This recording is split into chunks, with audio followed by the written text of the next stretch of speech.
똑똑해 보여요.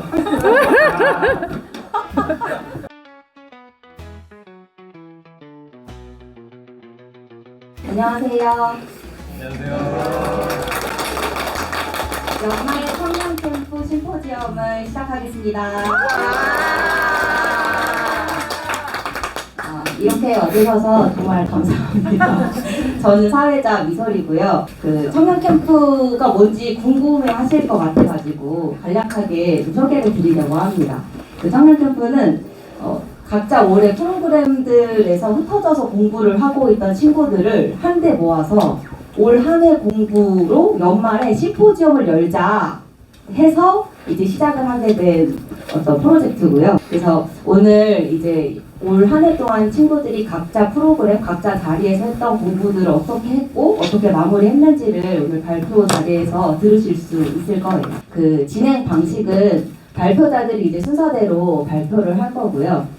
그 지정 토론자들이 이제 각 발표자들마다 지정 토론자들이 있어서 발표를 하면 이제 질문을 하시고 그리고 또 그에 대한 답변을 해주시고 하면은 됩니다. 그 시간 관계상 한 10분 정도 발표를 하면은 가차없이 이렇게 올리를 하죠. 그러면은 딱 감사합니다 이렇게 그만해 주시면 됩니다. 그러면은 이제 발표를 시작해 보도록 하겠습니다. 네, 안녕하세요. 청년 캠프에서 간디와 조르바로 발표하게 된 박소연입니다. 제 발표 주제는 에로스와 자유, 간디와 조르바의 길인데요. 제가 에로스를 질문하게 된 경위는 이렇습니다. 저는 어렸을 때 절에 불교와 인연이 좀 있어가지고 절에서 경전을 읽고 기도를 하고 울력을 하고 이런 삶을 살게 됐는데 경전을 보면 욕망을 다 다스리라는 말밖에 안 나오고 하니까 어릴 때 좀 저도 모르게 욕망은 무조건 다스려야 할 것, 나쁜 것이라는 생각이 좀 자랐던 것 같아요. 그래서 그러다 보니까 식욕이든 성욕이든 제 신체에서 일어나는 그런 욕망을 좀 누르고 없애려고만 했습니다. 특히 어렸을 때는 더. 그리고 그게 수행이라고 생각했어요. 네, 당연히 잘 안 됐죠. 그리고 이게 맞나? 이런 의문도 계속 들었는데 부처님은 세상 일을 소홀히 하라고 하거나 연애하지 말라고 말씀을 하신 적이 없고 그리고 그런데 이제 이 마음대로 따라주지 않는 신체를 두고 이렇게 자책이나 하고 있는 게 이상하다 이런 의문이 들기 시작했습니다. 그리고 그러던 차에 이제 간디와 조르바를 만났습니다. 간디는 금욕, 그리고 조르바는 욕망을 만끽. 이렇게 둘은 정말 달라도 되게 다른데 두 분 다 에로스의 화신이라는 점에서 그리고 에로스를 가지고 그 자유를 터득했다는 그 욕망을 가지고 자유를 터득했다는 점에서 공통점이 있더라고요. 그래서 욕망 가운데서도 가장 강렬한 욕망인 에로스가 어떻게 존재를 자유롭게 하는지 그 노하우가 궁금해졌습니다. 간디부터 살펴보면 간디가 어렸을 때 인도에는 조혼 관습이 있었는데 그래서 간디도 7살에 약혼을 하고 13살에 결혼을 합니다. 막 사춘기 성에 눈을 뜰 시기에 결혼을 해서 당연히 불타올랐습니다. 간디가 이제 매일 어디에 있든 아내 생각이 났다고 고백을 하는데 그러다가 3년 뒤에 간디가 엄청난 사건을 겪게 돼요. 이때 간디가 아프신 아버지를 간호하고 있었는데 그 와중에도 성욕이 망동을 하는 거예요. 그리고 이제 게다가 아내도 그때 임신 중이었습니다. 그러다 어느 날 밤 비극이 일어납니다. 아내와 자고 싶은 마음이 너무 커서 이제 삼촌한테 아버지를 맡기고 그날 밤에 침실로 가는데 아내를 깨운 지 얼마 되지 않아서 아버지가 돌아가세요. 게다가 첫 아이도 태어난 지 한 3일 만에 세상을 떠납니다. 그래서 이때를 회상하면서 간디는 눈앞이 캄캄했다고 이제 회상을 합니다. 근데 여기까지 욕망에 휩싸여서 그런 선택을 하고 슬픔을 겪는 여기까지는 저와 다를 바가 없는데 간디의 그 다음 스텝이 남다릅니다. 일단 간디는 자기의 이런 강한 욕망을 평생의 화두로 삼고 삶을 삽니다. 그래서 이제 그러면서 이 뒤에 간디한테 몇몇 시험의 순간들이 찾아와요. 근데 그럴 때마다 자기 욕망을 자각하고 멈춥니다. 간디는 절대 자책을 하지 않더라고요. 대신 욕망을 바라보고 멈추고 이전과는 다른 선택을 합니다. 그래서 이게 진짜 참회고 이게 진짜 수행이구나 간디를 보면서 좀 배웠던 것 같아요. 그리고 이제 조르바로 넘어가면 조르바는 아주 어렸을 때부터 욕망을 다루는 법을 터득한 사람입니다. 그래서 버찌 일화가 되게 유명한데 어렸을 때 한번 버찌에 꽂혀서 머릿속에 계속 그게 먹고 싶다는 생각밖에 안 들었대요. 근데 그런 생각이 계속 자기가 휘둘리고 있다는 게 자존심이 상했던 조르바는 어느 날 버찌를 왕창 사서 토할 때까지 먹습니다. 그리고 이제 그 뒤로 버찌를 쳐다보지도 않게 됐는데 이 노하우를 목적까지 퍼놓고 토하기 노하우를 터득한 다음에는 어떤 욕망도 조르바를 얽매이게 할 수 없었대요. 끊고자 하면 끊을 수 있게 됐다고 합니다. 근데 이런 천하의 조르바도 장담 못하는 욕망이 바로 에로스였어요.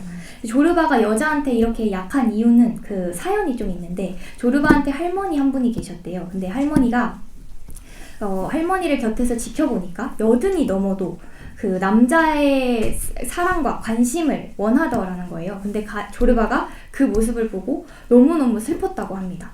조르바한테는 인간에 대한 엄청난 큰 연민이 있는데 조르바가 뭐라고 얘기를 하냐면 사람을 생각하면 가슴이 뭉클해진다고 이야기를 하거든요. 근데 여자는 조르바한테 더한 연민의 영역에 있는 존재였습니다. 여든이 넘어도 남자의 그 사랑을 원하는 연약하디 연약한 그런 연민과 사랑의 대상이었어요. 이게 물론 지금의 여성관과는 맞지가 않지만 이때 당시의 상황과 조르바가 겪었던 그런 일을 이제 놓고 생각해보면 이 마음이 이해가 됩니다. 조르바는 이리저리 떠돌아다니면서 사는 사람인데 그때 이제 과부의 집을 찾아서 그 집에서 묵어요. 그러면서 거기서 사랑하고 먹고 자고 다 하다가 또 2년이 다 하면 떠납니다. 저는 이 대목이 조르바의 에로스가 뭔가 다른 지점이 있다는 생각이 들었는데 물론 조르바한테는 유욕을 충족시키는 것도 중요합니다. 쾌락을 충족시키는 것도 되게 중요한데 유욕 이상의 뭔가가 있다고 느꼈던 지점이 육체적 정신적으로 얼마나 진하게 얼마나 오래 얽혔던 간에 그 사랑에는 집착이나 소유욕이 없더라고요. 그런데 이럴 수 있었던 게 잘은 모르지만 이 에로스의 밑바탕에 연민의 마음이 깔려 있었기 때문에 그런 거 아니었을까? 근데 또 물론 연민 때문에 여자와 잠을 잤다는 건 아닙니다. 근데 그 사랑에 집착과 소유욕이 없을 수 있었던 이유는 그런 이 인간에 대한 여자에 대한 연민심이 자리하고 있었기 때문 아닐까 그런 생각이 들었어요. 그리고 그렇기 때문에 에로스를 평생 끊지 않고 살았음에도 자유로울 수 있지 않았을까 이런 생각이 들었습니다. 이제 자유로 가보겠습니다. 간디가 에로스로 낸 자유의 길은 브라마차르야, 금욕, 맹세입니다. 간디는 37살에 브라마차르야를 이제 맹세하는데 더 이상 아내와 잠을 자지 않겠다고 맹세해요. 근데 간디는 20대 초반부터 남아프리카에서 핍박받는 유색 인종을 돕는 일에 자신을 바칩니다. 그리고 간디도 초반에는 의심 많고 질투 많은 남편이었어요. 근데 이런 끊임없는 봉사와 실험의 과정을 통해서 간디는 내가 정욕의 종인 한 아내에 대한 나의 사랑과 성실은 아무 가치가 없다라는 결론에 도달합니다. 또한 간디한테 성욕의 재현은 끝없는 봉사의 전망을 열어주는 기쁨과도 같았어요. 그래서 간디는 핍박받는 사람들을 제가 느끼기에는 약간 천수천한 관세음보살처럼 살피고 돕는데 그러면서 이제 봉사의 길을 계속해서 갑니다. 그러면서 끝내 욕망의 방향을 트는데 성공을 한 거죠. 그 과정이 너무너무 힘들고 어렵다라고 얘기를 하지만 맹세가 지속될수록 자유가 자신의 자유로움이 더 커졌다라고 얘기도 합니다. 그러면서 이제 브라마차르야를 맹세하면서 사실 봉사에 더욱더 전념하게 됐으니까 간디의 봉사는 에로스의 힘이기도 한 것 같아요. 그런 생각도 들었습니다. 그리고 또 하나 더 덧붙이자면 맹세할 때 물론 간디는 아내의 동의를 구했습니다. 그리고 간디의 아내 카스트루바이는 도반으로서 간디와 사티아그라하 운동을 함께 하다가 감옥에 갇히게 되는데 감옥에서 간디의 무릎을 베고 마지막 숨을 뱉습니다. 네. 그리고 이제 조르바의 길은 구속되지 않는 신체로 살기입니다. 성욕을 제압하기 위해서 성기를 잘라버린 금욕주의자 이야기를 조르바가 한 번은 듣고 흥분해서 이렇게 외칩니다. 이런 그건 장애물이 아니에요. 그게 천국으로 가는 열쇠라는 걸 왜 모르실까? 이렇게 이야기를 합니다. 말인즉 성행위를 하지 못하게 돼도 갈망이 그대로 자리하면 아무짝에도 소용이 없다는 겁니다. 그래서 구속되지 않는 신체입니다. 그래서 삶이 작동하는 토대인 신체와 욕망을 그대로 다 끌어안은 동시에 자유로운 사람만이 천국에 갈 수 있다고 얘기를 하는 것 같았어요.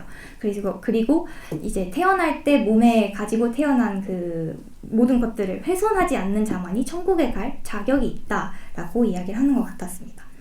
구속되지 않는 신체의 핵심은 현존인데요. 에로스를 포함해서 어떤 욕망이든 사실 다 해당이 되는 이야기이긴 합니다. 조르바한테는 오직 오늘 이 순간이 가장 중요합니다. 그래서 늘 자신에게 물어요. 지금 이 순간 그대는 뭘 하고 있는가 묻습니다. 그리고 자답합니다. 지금 하고 있는 그 일 온통으로 잘 해보게 조르바. 이렇게 물어요. 이렇게 대답을 합니다. 그래서 여자한테 키스를 하면서도 뭐 자기 아내나 왕이나 함대나 훈장 같은 걸 생각하는 다른 남자들과는 달리 조르바는 키스하는 그 순간에 오직 오롯이 그 여자 상대와 함께 합니다. 그리고 조르바도 그 상대 여자도 그걸 너무 잘 알아요. 그렇기 때문에 여자들이 조르바한테 매료될 수밖에 없지 않았나 그런 생각이 들더라고요. 그래서 저는 이게 조르바의 에로스가 자유와 연결되는 지점인 것 같습니다. 진흙 속에서 연꽃이 피어나듯 욕망 가운데에서 진짜 욕망 가운데에서 자유로운 그런 진짜 수행을 해야겠다라는 생각을 계속하면서 이번 발표를 준비했습니다. 감사합니다. 국영 토론자 질문해주세요. 그 여성에 대한 연민이 있었기 때문에 집착과 소유를 안 할 수 있었다라고 발표를 들었는데 뭔가 연민하는 마음이랑 집착하는 마음은 따로 갈 것 같은데 어떻게 연민하는 마음이 상대에 대한 집착과 소유욕을 없애도록 만들 수 있었는지 거기에 좀 더 듣고 싶어요, 그 이야기를. 사실 제가 글 쓰면서 제일 힘들었던 부분이 거기인데요.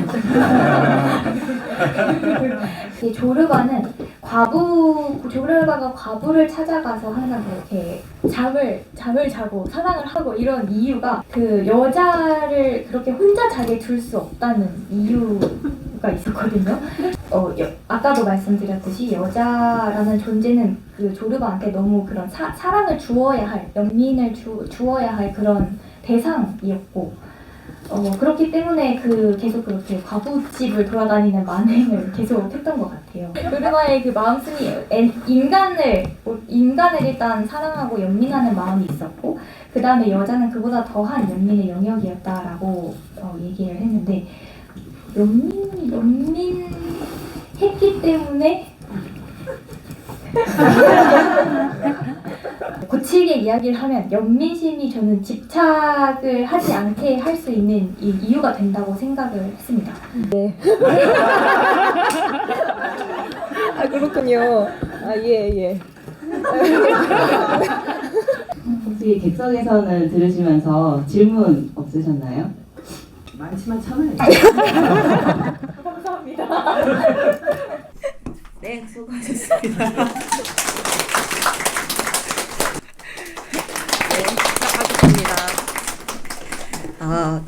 최근에 계엄령이 있었고 그러면서 제가 짧은 순간이나마 공포를 느꼈었던 것 같아요. 그러면서 우리 정치를 생각하면 좀 이렇게 답답한 마음이 있었습니다. 그러면서 제가 생각을 하다가 우리가 정치에서 찾는 게 좀 다른 건가 보다. 우리가 그 자비와 공감을 찾지를 않고 정치에서 입속만 찾다가 자꾸 이런 사람이 선출되는 거 아닌가? 그런 생각을 하게 됐습니다. 그러면서 그렇게 자꾸 뽑는 사람들에 대한 분노가 자꾸 일어나는 거예요. 근데 그러면서도 화가 나면서도 제 안에서 불안감이 있었어요. 진짜 정치에서 자비 찾다가 큰일 나는 거 아니야? 이런 생각이 드는 거예요. 그래서 제 안에 이런 마음이 드는 걸 보고 오늘날 진짜 정치와 종교가 너무 분리돼 있구나 이런 생각을 했습니다. 그러면서 이 둘이 진짜 같이 가는 게 가능할까? 그런 생각을 하면서 이제 제 글의 문제의식이 시작이 됐는데요.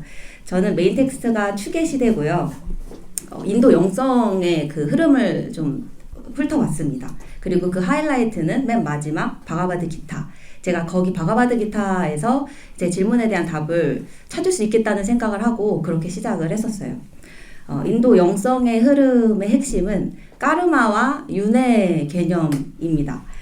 까르마 윤회 개념을 받아들이면서 까르마 윤회라는 그 속박으로부터 해방되는 길, 우리 어떻게 해방할 수 있지? 해방될 수 있지? 어떻게 구원을 얻지? 이 답을 찾아가는 과정이 인도 영성의 흐름이구나 라고 저는 생각을 하게 됐어요. 이전에 베다 종교 때는 이 해탈이 가능한데 신에 의해서만 가능해 라는 전제가 있었습니다. 근데 사문의 시대가 열리면서 이 전제가 완전 깨져요. 새로운 패러다임이 열립니다. 이때 이 추계 시대 영성의 이 정점을 찍었던 게 바로 사문의 시대가 열리면서부터예요.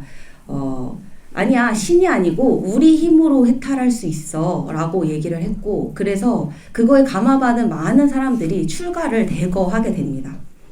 근데 어떻게 보면 그럼 답을 찾은 것 같잖아요. 윤회와 까르마라는 이 과제에 대한 인도 영성에서 어떤 답을 찾은 것 같은데, 이 사문들도 한 가지 과제가 넘어야 되는 산이 있기는 했어요. 그게 뭐냐면 깨달음을 얻을 수 있어. 신도 필요 없어. 근데 출가를 해야 돼. 근데 그게 왜 문제가 되냐면 출가를 다 모두가 할 수는 없잖아요. 그래서 그러면 어떡하지? 그런 사람, 출가하지 못한 사람들은 어떡하지? 이 고민을 굉장히 잘 담고 있고 그거에 대한 해결책을 잘 제시하고 있는 책이 바로 바가바드기타입니다. 그 사문들의 종교혁명을 거치면서 인도는 자비와 공감을 배웠어요. 그러면서 만물에 대한 사랑으로 해탈한다. 아힘사가 해탈이다. 이걸 배웠는데 근데 문제가 있는 거예요. 나라를 지키는 게 다르마인 크샤트리아들, 전사계급들은 그러면 어떻게 하지? 라는 질문이 남습니다. 바가바드기타는 그러니까 추계 시대가 가지고 있었던 어떤 결점을 잘 짚고 있고 그거에 대한 답을 하는 책이기도 합니다. 인도에서 다르마는 굉장히 중요합니다. 다르마는 뭐냐면 조화롭고 평화로운 사회를 유지하기 위한 도덕 규범들, 신이 정한 생활 방식입니다. 그래서 다르마에도 되게 여러 수준이 있는데 첫 번째가 카스트, 그러니까 바르나 다르마고요. 두 번째가 아슈라마 다르마입니다. 카스트는 다들 아시는 것처럼 4가지 계급이 있죠. 그래서 사제 계급, 전사 계급, 평민 계급, 그리고 앞에 3계급의 시중을 두는 수드라 계급이 있습니다. 아슈라마는 계급이 아니고 인간의 삶을 4시기로 나눕니다. 그래서 학생기, 가주기, 임석기, 유행기. 그 중에서 가장 중요한 건 가주기입니다. 이때 결혼을 해서 가정을 부양하는 시기거든요. 그러니까 사회의 경제를 부양하는 아주 중요한 시기입니다. 이때 이제 가정 부양의 의무를 져버리면 그럼 다 출가하면 사실 애는 누가 키우고 소는 누가 키웁니까? 그러니까 이제 사회가 아주 혼란스러워지겠죠. 그래서 다르마의 핵심은 그게 아슈라마든 카스트든 각자의 위치에서 자기의 의무를 다한다. 그래야 사회가 질서를 가지고 잘 굴러갈 수 있다라고 하는 것입니다. 근데 이 의무를 수행할 때 문제가 있어요. 왜냐하면 의무를 수행한다고 하면은 결국에는 폭력, 즉 힘사를 저지를 수밖에 없다라는 이 딜레마가 있는데 이때 가장 문제가 됐던 게 전사 계급이에요. 아까 말했다시피 전쟁에서 이기려면 계략도 짜야 되고 속여야 되고 죽여야 하잖아요. 성공적으로 다르마를 이행을 하면 할수록 해탈에서 멀어지게 되는 이 딜레마를 가지고 있었던 거죠. 그럼 이 사람들에겐 희망이 없나? 이때 이제 바가바드기타가 그래서 이에 대한 답을 잘 해주고 있습니다. 바가바드기타는 배경이 친척들 간의 전쟁입니다. 그리고 기타가 포착하는 장면은 전쟁이 시작되기 일보 직전이에요. 최고의 전사 아르주나가 전쟁이 시작되기 직전에 양 진영 가운데로 가서 적군의 얼굴을 하나하나 봅니다. 그리고 그때 갑자기 절망에 빠져요. 원래 엄청 기세등등하다가 왜 그러냐면은 갑자기 이런 생각이 든 거예요. 내 혈족을 어떻게 죽이지? 이런 생각이 든 거예요. 그러면서 나 안 싸울래. 그냥 숲으로 들어갈래. 이렇게 결심을 하게 됩니다. 그럼 그때 아르주나의 마부였던 크리슈나가 이제 설득을 하기 시작을 하거든요. 뭐라고 설득을 하냐면 이 싸우라고 크샤트리아 계급이니까 싸우라고 의무를 다해야 한다고 그렇게 이제 얘기를 합니다. 안 그러면 사회가 파괴되고 이제 혼란이 야기될 테니까요. 그렇게 이제 막 설득을 하는데 그 설득이 잘 안 먹혔어요. 그래서 아르주나가 계속 이제 꿈쩍을 하지 않습니다. 근데 아르주나가 직면하고 있었던 크샤트리아의 이 딜레마는 사실 크샤트리아 계급에게만 적용되는 문제는 아니었어요. 왜냐면 사문들의 그 시선으로는 사문들이 생각하기로는 사실 모든 이 세속적 삶에서 벗어나야지 비로소 영성을 실현을 할 수가 있는 건데 대다수의 사람들이 사실 세속에 머물고 대다수가 세속에 살고 있잖아요. 그 사람들은 그럼 어떡하지? 그 사람들에게는 해방의 희망이 없는가? 이 질문을 사실은 하고 있는 거고 크리슈나는 그거에 대한 답변을 사실 하고 있습니다. 크리슈나는 뭐라고 얘기하냐면요. 결과에 대한 생각이나 나의 것이라는 느낌 따위 지니지 말고 그대의 흥분을 벗어놓고 싸울지어다. 이렇게 이야기를 합니다. 아르주나는 처음에 전쟁을 시작했다는 것 자체가 왕국을 차지하겠다고 전쟁을 했던 거잖아요. 그 마음만 내려놓으면 될 거라고 생각을 한 거죠. 왕국을 포기할게 하는데 크리슈나가 얘기를 합니다. 그 행위하지 않겠다는 결심 또한 집착에 의한 선택이라고 얘기를 해요. 그러면서 중요한 건 행위할 것이냐 말 것이냐가 아니라 그 행위에서 집착을 내려놓는 거다. 이렇게 얘기를 합니다. 이 크리슈나가 주는 가르침을 까르마 요가라고 해요. 생명은 항시 움직이잖아요. 움직이기 때문에 생명인데 근데 모든 행위에는 불가피하게 그 안에 악이 담깁니다. 그럼 그렇다고 악이 담긴다고 아무것도 안 하고 살 수는 없잖아요. 바로 이때 크리슈나는 뭐라 그러냐면 행위에 불가피하게 악이 있지만 에고를 내려놓고 결과를 바라지 않는다면 그것은 행했지만 행하지 않은 것과 같다라고 얘기를 합니다. 앞에 정치와 종교가 같이 갈 수 있나? 괜찮나? 이런 고민으로 이제 시작을 했었는데 저는 이쯤 오니까 내 질문이 뭔가 이상한 것 같다 이런 생각을 했어요. 그리고 바가바드기타가 저한테 이렇게 얘기하고 있는 것 같았습니다. 비폭력을 위해서 다르마를 다 버리고 출가하겠다고? 그게 더 이기적인 거 아니야? 이런 얘기를 하고 있는 것 같았어요. 누군가는 결국 소를 쳐야 되고 누군가 농사를 해야 되고 싸움을 해야 됩니다. 내가 아니더라도 다른 누군가가 그럼 해야 될 거예요. 출가조차도 사실은 다른 누군가의 이런 다르마 덕분에 할 수 있는 겁니다. 그래서 간디가 왜 그렇게 봉사를 얘기했는지 조금 이해할 수 있을 것 같았어요. 숲에 들어가지 말라고, 비겁하게 숨지 말라고, 그게 정말 이기적인 거라고 얘기를 하고 있는 것 같았습니다. 오직 각자의 다르마로 세상에 이바지하라. 때가 되면 아이를 낳아서 먹이고 입히고 가을 되면 추수해서 사람들을 먹이고 그리고 필요하면 싸우고 핵심은 행위에서 집착을 내려놓는 겁니다. 결과에 대한 집착 없이 의무를 행한다. 책임이 있으니까 숲으로 물러날 수는 없겠죠. 만약에 그리고 아르주나가 그때 그냥 숲으로 갔다면 사실 자기 자신은 아힘사를 지킬 수 있었을지 모르지만 자기 아르주나의 사람들은 다 몰살을 당했을 거예요. 그러면 그건 힘사가 아닌가? 그런 생각도 해볼 수 있겠더라고요. 그래서 이제 바가바드기타는 자기를 영으로 비우고 온전한 수단으로서 행위하라. 그러면 그 행위들은 나에게 아무런 영향도 미치지 못할 것이다. 라고 얘기를 합니다. 결국에는 세속 안에서 결국엔 그 모든 행위들로 까르마와 감사합니다.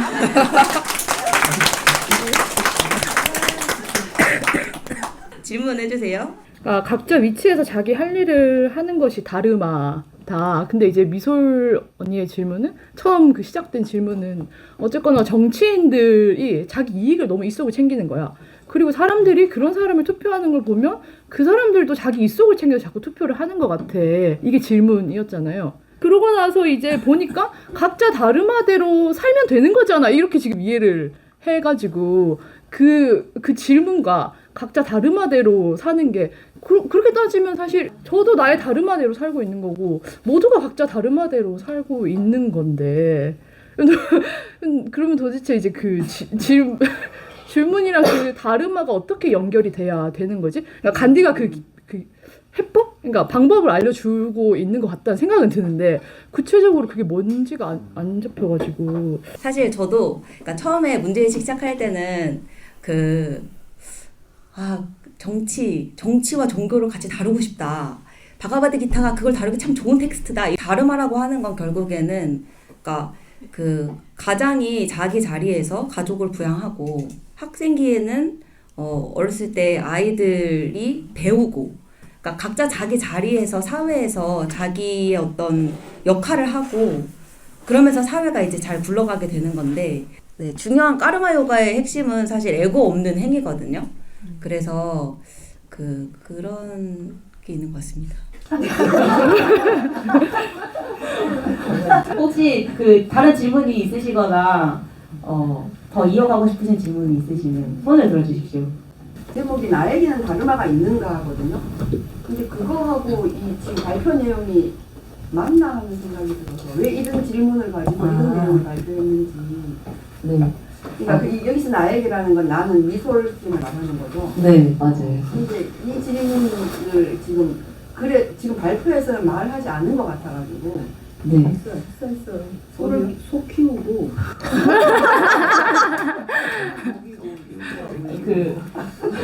소 키워야 돼. 제가 사실 처음에 종교 정치 이 문제를 다루고 싶어서 시작을 했는데 그러다가 제가 제 안에서 나조차도 정말 분리해서 보고 있구나라는 걸 알았고 그러면서 내가 지금 내 수준은 그러니까 내 다르마가 뭔지를 일단 좀 알아야 되는 거 아닌가? 그러니까 그런 생각으로 좀 가게 됐어요. 그러니까 바가바드 기타를 이제 이해하고 그거를 우리 현실 정치랑 내 삶의 문제로 적용하는 거까지 못 간 거죠. 그게 이게 따로따로 있는 거지. 이게 연결이 안 돼. 맞습니다. 제가 확실히 문제의식 할 때도 너무 그 부분이 제일 어렵던 것 같아요. 제 문제랑 이 현실이랑 연결을 하는 걸 어디로 이걸 접점을 잡아서 해야 될지 몰라서 그래서 앞에 그러니까 저 혼자 막 분노하고 뒤에서 내 다르마를 알아야 될 것 같습니다. 저도 하나 물어봐. 네. 바가와드 기타 내용일 것 같긴 한데 아까 모든 행위에는 악이 담긴다고 했었는데 근데 뭘 할 때 집착을 내려놓고 이제 쿨하게? 아니 어쨌든 집착을 내려놓고 한다고 했잖아요. 했잖아요. 사람을 내려놓으면 그 모든 행위의 악이 그래도 있는 건지 아니면 없는 건지 그게 그냥 듣다 본 거더라고요. 정말 날카로운 질문이십니다. 근데 저도 모르겠어요. 행위를 집착을 안 하면은 행위의 악이 없어지는 걸까요? 행위에 왜 집착만 있어요? 행위한다는 건 생명활동 일반이잖아요. 근데 거기에 불가피하게 폭력이 개입할 수밖에 없다. 본래도 상하게 해야 되고 우리 직접적인 게 아니었고. 근데 이제 거기에다 또 집착을 하면 이게 이제 악이 되는 거죠. 불가피한 조건으로서의 폭력을 뛰어넘어서 이제 악을 행하게 되는 거죠. 근데 그거를 일단 내려놔서 그럼 업이 이제 업이 해소된다고 해야 되나? 그러면 다음 발표자로 넘어가 보도록 하겠습니다.